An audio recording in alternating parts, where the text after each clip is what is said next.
اگلا سوال علی بھائی یہ ہے کہ آپ اہل سنت کے ایک مفتی نے کہا ہے کہ شیعہ کا جنازہ نہ پڑھیں کیونکہ وہ حضرت عثمان رضی اللہ تعالیٰ عنہ سے بغض رکھتے ہیں، اور دلیل میں انہوں نے یہ ایک روایت بیان کی ہے کہ آپ صلی اللہ علیہ وآلہ وسلم نے ایک صحابی کا جنازہ نہیں پڑھایا تھا جو حضرت عثمان رضی اللہ تعالیٰ عنہ سے بغض رکھتا تھا۔ کیا یہ واقعہ ثابت ہے؟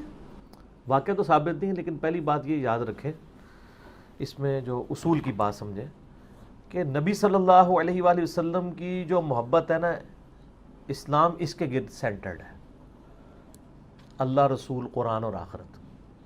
اس کے بعد اگر کسی معاملے میں کسی کے ساتھ کوئی اختلاف رائے کسی کا ہوتا ہے یا کسی کے دل میں کوئی کسی کے بارے میں محل آ جاتا ہے، اس کا قطعاً یہ مقصد نہیں نعوذ باللہ من ذالک کہ وہ اسلام سے خارج ہو گیا، ورنہ سب کے اندر کسی نہ کسی درجے کا ہوتا ہے، کون نکال سکتا ہے؟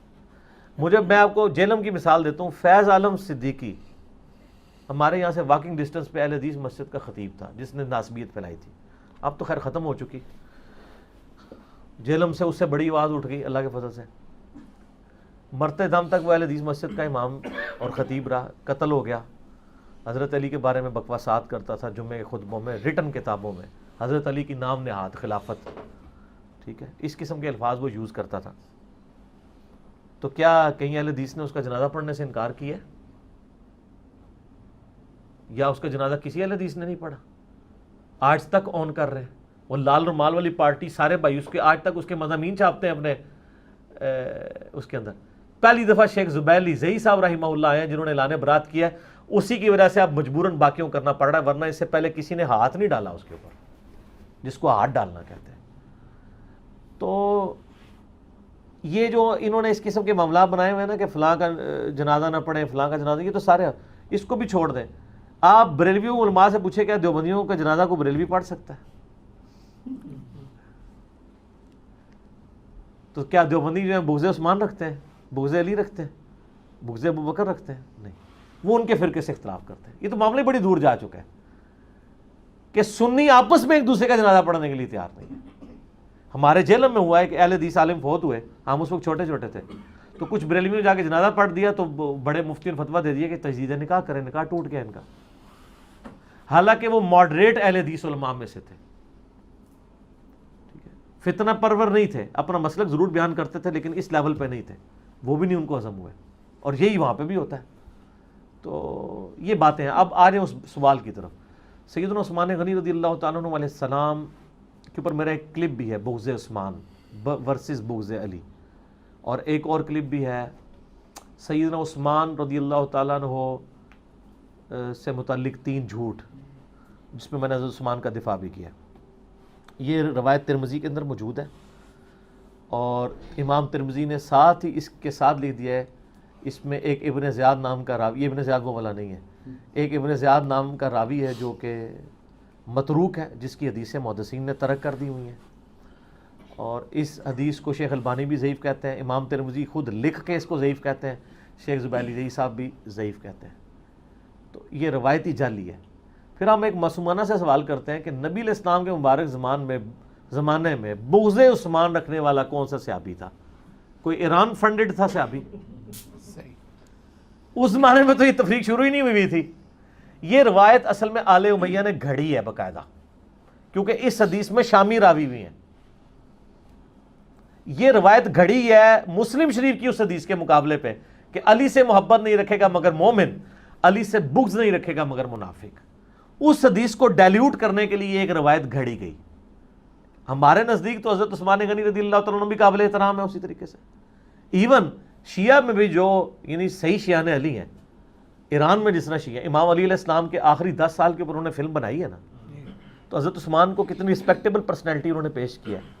باقی جو انہوں نے اختلاف رائے بتایا کہ حضرت علی آ کے ان کو سمجھاتے تھے کہ آپ یہ غلط کر رہے ہیں، آپ یوں نہ کریں، تو یہ تمہارے اہل سنت کی حدیث کی کتابوں میں موجود ہے، صحیح بخاری میں موجود ہے، اور خود روایت کر رہے ہیں مروان بن حکم، ٹھیک ہے، کہ حضرت علی حضرت عثمان کو کہاں کہاں سمجھایا کرتے تھے، صحیح بخاری میں موجود ہے، بخاری مسلم دونوں میں۔ امام زین العابدین کو بتا رہا ہے مروان خود، حضرت حسین کے بیٹے کو، میں نے اس پمفلٹ میں ڈالا ہوا ہے، وہ کہتا ہے کہ مروان بن حکم کہتا ہے کہ امام زین العابدین کہتے ہیں کہ مجھ سے مروان بن حکم نے کہا میں اس مجلس میں موجود تھا جہاں پہ حضرت علی اور عثمان کا جھگڑا ہوا حج تمتع کے مسئلے پہ. حضرت علی ان کو کہہ رہے تھے آپ حج تمتع پہ پابندی نہ لگائیں, حضرت عثمان کہہ رہے تھے میں حج تمتع پہ پابندی لگاؤں گا. ظاہر وہ غلط کر رہے تھے, حج تمتع تو سنت ہے. اور پھر دیکھ لیں امت نے پھر نہیں مانی نا ان کی بات, آج پوری امت حج تمتع کرتی ہے. تو حضرت علی نے جب دیکھا کہ حضرت عثمان اپنی بات پہ ڈٹے ہوئے ہیں تو پھر انہوں نے کہا میں حج اور عمرے کی اکٹھی نیت کرتا ہوں, میں کسی شخص کے کہنے پہ نبی کی سنت کو نہیں چھوڑ سکتا. حضرت علی تو پھر حضرت علی تھے نا. یہ حدیث بخاری مسلم دونوں میں ہے, لیکن یہ حدیث اہل حدیث نہیں بیان کرتے ہیں. اہل حدیث ترمذی والی روایت بیان کرتے ہیں کہ عبداللہ بن عمر سے کسی نے پوچھا کہ حج تمتع کے بارے میں, تو کہا کہ آپ کا باپ تو منع کرتا ہے. انہوں نے کہا میرے باپ پہ تو شریعت نازل نہیں ہوئی, اگر کسی مسئلے میں میرا باپ کوئی بات کرے, نبی علیہ السلام نے دوسری بات کی ہو تو میرے باپ کی بات مانی جائے گی کہ نبی علیہ السلام کی؟ تو اس نے کہا نبی علیہ السلام کی. انہوں نے کہا کہ نبی علیہ السلام حج تمتع کرتے تھے, حکم دیا تھا, یعنی حج اور عمرے کو جمع کرنے کا, چاہے تمتع کی شکل میں ہو چاہے قران کی شکل میں, ایک سفر میں دونوں چیزیں. یہ ترمذی کی روایت تو بیان ہوتی ہے لیکن بخاری مسلم میں نہیں ہوتی, کیونکہ انہوں نے شہادت عثمان کے جعلی اسباب پبلک کو بتائے ہوئے ہیں. تو ان کو خطرہ تھا کہیں یہ اور اسباب نہ کھل جائیں, کیونکہ اس سے تو پھر وہ مسئلہ کھل جاتا ہے نا. تو یہ انہوں نے ڈائلیوٹ کر دیا. اچھا, پھر اس سے ایک سٹیپ آگے جائیں, صحیح بخاری میں موجود ہے محمد بن حنفیہ کے بعد کہ یعنی محمد بن حنفیہ جو حنفیہ نامی عورت سے مولا علی کے بیٹے تھے, محمد بن حنفیہ کی ڈسکشن کہیں پہ ہو رہی ہوتی ہے. تو یعنی ان کو آ کے, یعنی یہ اس حدیث میں تو الفاظ نہیں لیکن اس کے اندر امپلائڈ ہے کہ کوئی ایسا واقعہ ہوا ہے کہ محمد بن حنفیہ کو کوئی آگے کہتا ہے کہ جی, یعنی وہ حضرت عثمان کے بارے میں غلط نازیبا الفاظ بولتا ہے, تو محمد بن حنفیہ اسے روکتے ہیں. تو آگے سے وہ ان کو تانا دیتے ہوئے کہتا ہے کہ آپ کے باپ بھی علی بن ابی طالب بھی تو عثمان کے خلاف تھا. ٹھیک ہے, یہ جتنی میں نے بات کی یہ بخاری میں لکھی نہیں, لیکن بخاری کی شروحات میں ابن حجر اسقلانی ہوں, داؤد راز ہوں, اہل حدیث کے سب لکھتے ہیں کہ یہ ایک واقعہ ہوا تھا. اب اگلے جو الفاظ ہیں وہ بخاری کے ہیں, میں نے اس پمفلٹ میں بھی ڈالے ہوئے ہیں, اس سے آپ کو پتہ چل جائے گا وہ بالکل ٹھیک کہہ رہے ہیں.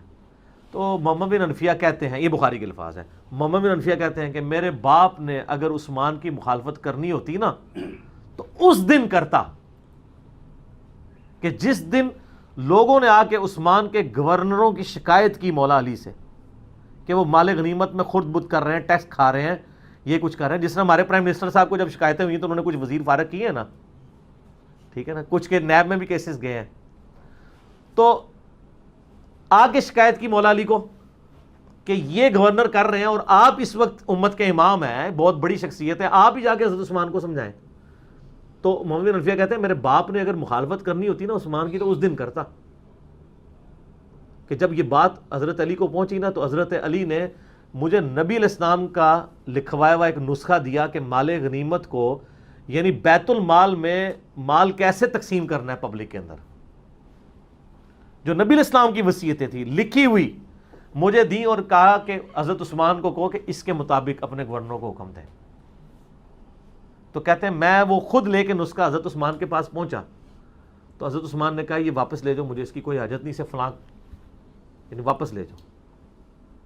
تو حضرت محمد بن حنفیہ کہتے ہیں کہ یعنی یہ اتنی سخت بات تھی کہ حضرت علی نے اس کو بھی برداشت کر لیا, یار نبی کی بھیجی ہوئی کتاب کو واپس کر دے اور کہ مجھے کوئی ضرورت نہیں ہے.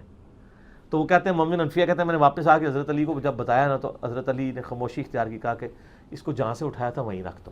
تو ان کا اس دن میرے باپ نے مخالفت نہیں عثمان کی ہے اور ٹالریٹ کیا ہے, تو امت کے مفاد کے اندر.